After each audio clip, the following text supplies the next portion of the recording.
storyteller at fault. The storyteller at fault. Initial illustration.png. The time when the Dathadadannan held the sovereignty of Ireland. Their reign and lay, Einster king, who was remarkably fond of hearing stories, like the other princes and chieftains of the island. He had a favorite storyteller, who held a large estate from His Majesty, on condition of telling them a new story every night of his life, before he went to sleep.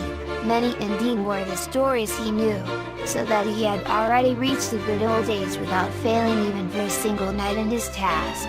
And such was the skill he displayed that whatever cares of state or other annoyances might prey upon the monarch's mind, his storyteller was sure to send him to sleep.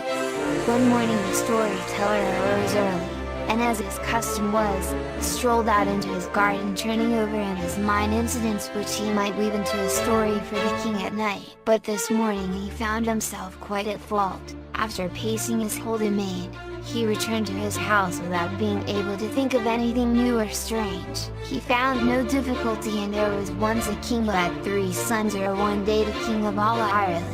But further than that he could not get. At length he went into breakfast, and found his wife much perplexed at his delay. "Why don't you come to breakfast, my dear?"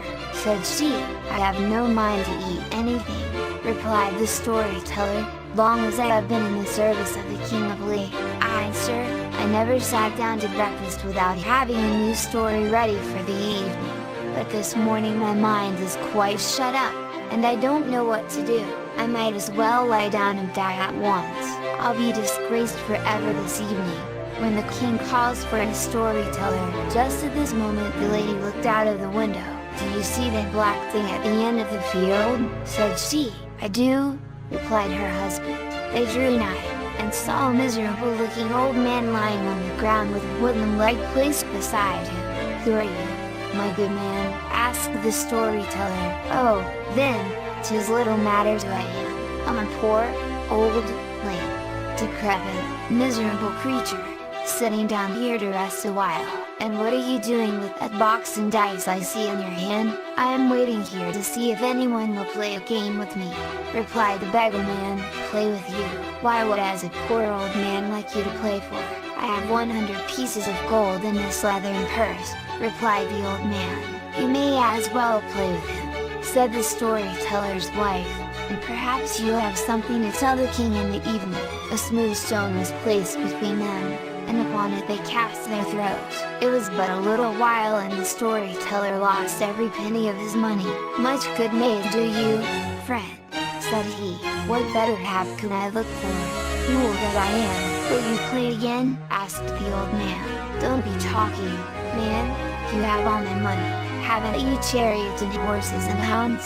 "Well, what of them? I'll stake all the money I have against thine." "Nonsense, man. Do you think for all the money in Ireland, I'd run the risk of seeing my lady tramp home on foot?" "Maybe you'd win," said the bogo. "Maybe I wouldn't," said the storyteller. "Play with him, husband," said his wife. "I don't mind walking, if you do, love." "I never refused you before," said the storyteller, "and I won't do so now." Down he sat again, and in one throw lost houses, hounds, and chariot. "Will you play again?" asked the beggar. "Are you making game of me, man? What else have I to stake?" "I'll stake all my winnings against your wife," said the old man.